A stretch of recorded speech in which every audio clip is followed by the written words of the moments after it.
शाय होने का मतलब है कि एक इंसान सेल्फ कॉन्शियस हो जाता है जब भी वो दूसरे लोगों से मिलता है और उसमें इस बात का डर आ जाता है कि वो इंसान उनके बारे में क्या सोच रहा होगा, जिसके बाद वो या तो ज्यादा कुछ बोलते नहीं है या फिर ऑकवर्डली एक्ट करने लगते हैं। यही रीजन है कि क्यों शाय लोग एक बड़े क्राउड में जाना और उनके आगे बोलने को अवॉइड करते हैं, जिस वजह से कई लोग उन्हें ऐसा समझते हैं कि उनमें नेगेटिव एटीट्यूड है, वो खड़ूस हैं और वो बहुत अजीब हैं। इस तरह से शर्मीले लोग ना तो उस मोमेंट को एंजॉय कर पाते हैं और ना ही अपने रिलेशनशिप्स को डीप बना पाते हैं। और तभी इस एपिसोड में हम कुछ ऐसी टिप्स को डिस्कस करेंगे जिन्हें फॉलो करके आप अपनी शाइनेस और ऑकवर्डनेस को ओवरकम कर पाओगे। नंबर 1, खुद के ऊपर से शाइनेस का लेबल हटाना। क्योंकि चाहे हमारे ऊपर शाइनेस का ठप्पा हमारे पेरेंट्स ने लगाया हो या टाइम के साथ साथ हमने खुद ही लोगों के बीच में जाने का डर डेवलप कर लिया हो, किसी भी केस में जब हम इस लेबल के साथ आइडेंटिफाइड होते हैं कि हम ये हैं, तो हम कभी भी उस बॉक्स से बाहर नहीं निकल पाते। जब भी आप किसी के साथ खड़े हो और कोई आपको बोले कि आप तो शर्माते हो, तब उस चीज को इंटरनलाइज करने के बजाय उन्हें बताओ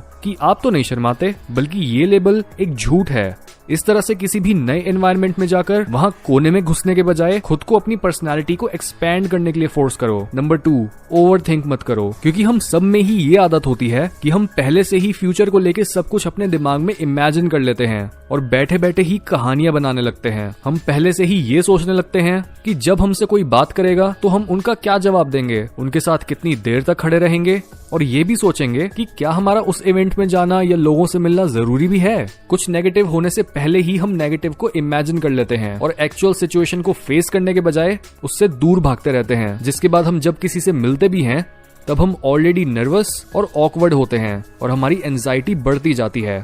इसलिए किसी से भी बात करने से पहले इतना मत सोचो, बस बात करना स्टार्ट करो, अपने आप को ऑकवर्ड होने दो और अगर आपकी जुबान लड़खड़ाती है तो उसे लड़खड़ाने दो। जितना ज्यादा आप लोगों से बात करने की प्रैक्टिस करोगे उतने ही आप इसमें बेहतर बनते जाओगे और अपनी शाइनेस को खत्म करते जाओगे। नंबर 3, एक्सट्रोवर्ट्स को अपना दोस्त बनाओ। ऐसा अक्सर होता है कि जब हमारे साथ कोई एक्सट्रोवर्ट होता है या फिर कोई ऐसा इंसान जो सोशल सिचुएशंस में बहुत आसानी से एडजस्ट कर लेता है, तब उनके साथ रहने से हम भी नई सिचुएशंस में जाने और नए लोगों से मिलने की आदत डाल पाते हैं। जितना टाइम हम ऐसे हाईली एक्सट्रोवर्टेड लोगों के साथ बिताते हैं और ये ऑब्जर्व करते हैं कि वो किन टैक्टिक्स की मदद से लोगों से बात कर पाते हैं, तब हम उनके उन ट्रेट्स को अपने अंदर ढूंढ पाते हैं। लेकिन ये याद रखो कि अगर आपके अंदर अपने शर्मीलेपन को ओवरकम करने की इच्छा ही नहीं है, तो फिर आप चाहे जितना मर्जी एक्सट्रोवर्ट्स के साथ हैंग आउट कर लो, आप कभी नहीं बदलोगे। चेंज शुरू होगा आपकी चेंज होने की विलिंगनेस से। नंबर 4, शीशे के आगे बोलने की प्रैक्टिस। जब भी हम इस तरह से शीशे के आगे खड़े होकर बोलने की प्रैक्टिस करते हैं तो हमें अपने फेस के एक्सप्रेशंस और बॉडी लैंग्वेज समझ आने लगती है कि कब हम ऑकवर्डली बोलने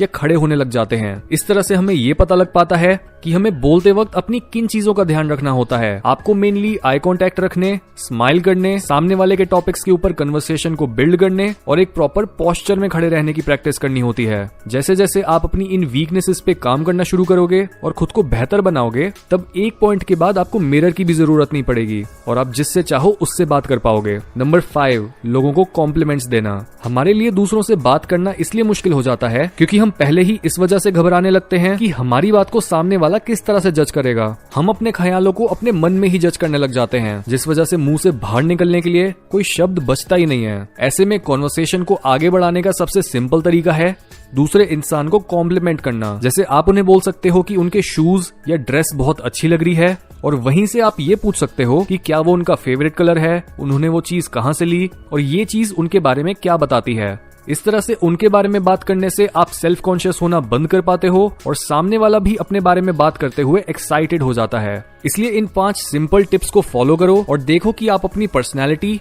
और अपने कैरेक्टर को कितना एक्सपैंड कर सकते हो और अपनी लाइफ की क्वालिटी को कितना इम्प्रूव